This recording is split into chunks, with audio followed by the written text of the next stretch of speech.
काली अंधेरी रात थी। धीरे धीरे से हवा की ठंडी लहरें आ रही थी। आकाश में बिजली चमक रही थी। महेंद्र चाचा अपने घर से दूर अपने खेत में खाट में सोए हुए थे। उनका खेत गांव के तालाब के पास था।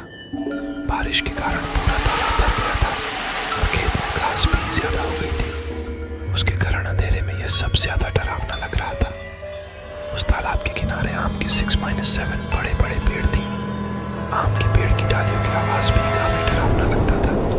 अचानक खेत में बंधी हुई भैंसों ने चिल्लाना शुरू कर दिया। महेंद्र चाचा को पता ही नहीं चल रहा था कि आखिर यह भैंसें ऐसा क्यों कर रही है। उन्हें लगा कि शायद ठंडी के कारण यह भैंसें ऐसा कर रही होंगी। इसीलिए महेंद्र चाचा के खेत में चिमनी जलाई। उस चिमनी के उजाले में महेंद्र चाचा की नजर उनके घाट पे पड़ी। उन्होंने देखा कि एक स्त्री उनकी घाट पे बैठी है। ये देखकर उनका शरीर डर के मारे कांपने लगा। उसी वक्त आकाश में बिजली का तेज झटका हुआ। वैसे तो महेंद्र चाचा बहादुर थे, लेकिन आज उन्हें भी थोड़ा डर लग रहा था। उसी वक्त काका ने आग में सूखी घास डाली और आग को ज्यादा बढ़ाया। इसकी वजह से वो औरत ठीक से दिखाई दे रही थी। महेंद्र चाचा ने तापने के साथ बैठे बैठे ही बूम लगाई, कौन है? पर सामने से कोई प्रतिक्रिया नहीं मिली। इसीलिए काका अचंभित रह गए। उनकी समझ में कुछ नहीं आया। काका खड़े हो गए। इसीलिए महेंद्र काका ने सोचा कि अब डरने से कुछ नहीं होगा, मुझे हिम्मत से काम लेना पड़ेगा, क्योंकि जो डर गया वो समझो मर गया। चाचा ने एक बड़ी लकड़ी हाथ में ले ली और बोले, कौन हो तुम? तुम्हें क्या लगता है कि मैं तुमसे डर गया हूं? लेकिन सच तो यही था कि चाचा अंदर से पूरी तरह से डर के मारे कांपने लगे थे। चाचा का यह गुस्से वाला रूप देखकर वो स्त्री खड़ी हो गई और जोर से बोली, क्या तुम मुझसे नहीं डरते? चाचा ने हिम्मत की और बोले, यहाँ से चली जाओ वरना ये लाठी से मार मार के तेरा सिर फोड़ दूंगा। इतना ही बोलता महेंद्र चाचा ने लाठी उठाई और उसी वक्त उस औरत ने आवाज उठाई, अब तो मुझे मेरे ही घर से बाहर निकालेगा। यहाँ पर तो मेरा बचपन गुजरा है, ये मेरा ही घर है, मैं यहाँ सालों से रह रही हूँ।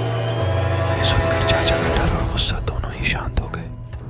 उन्हें लग रहा था कि मेरे सामने जो औरत खड़ी है उसे मैं जानता हूँ। उसकी आवाज भी जानी पहचानी लग रही थी। चाचा सोचने लगे कि आखिर ये औरत है कौन? अगर मैं इस औरत को जानता हूँ तो आखिर ये इतनी भयानक और विकराल रूप में क्यों है?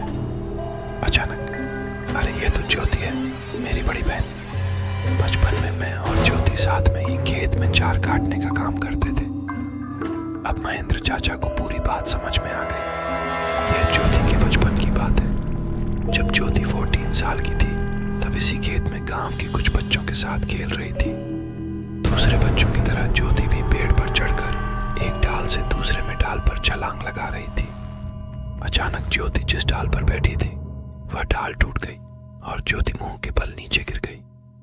यह देखकर सारे बच्चे डर के मारे चिल्लाने लगे। बच्चों के चिल्लाने की आवाज सुनकर बड़े लोग वहां पहुंचे और ज्योति को उठा के अस्पताल ले गए, लेकिन तब तक काफी देर हो चुकी थी। ज्योति की मौत हो गई थी। महेंद्र चाचा को ये सारी बातें याद आ गई और वह सीधा ज्योति के पास जाके रोने लगे। जब यह बात गांव वालों को पता चली तो सारे गांव वाले चौंक उठे थे। वास्तव में वह ज्योति ही थी। गांव के एक बड़े बुजुर्ग ने कहा कि जब ज्योति मौत हुई थी तब वो एक बच्ची थी, इसीलिए उसे बालक समझ के उसे दफनाया गया था, लेकिन वास्तव में उसका अंतिम संस्कार करने की जरूरत थी। इसीलिए ज्योति की आत्मा आज तक भटक रही है। महेंद्र चाचा ने तुरंत ही ज्योति को जहां दफनाया गया था वहां से उसे निकाला।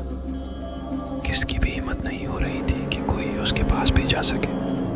उसी वक्त ज्योति की आत्मा ने गांव वालों के सामने आके कहा कि हाँ, आपकी बात सही है, मैं मर चुकी हूँ। आप लोगों को मुझसे डरने की जरूरत नहीं है। मैं अभी भी इसी गांव की बेटी हूँ, लेकिन मैं आज दिन तक भटक रही हूँ, मुझे मुक्ति दीजिए।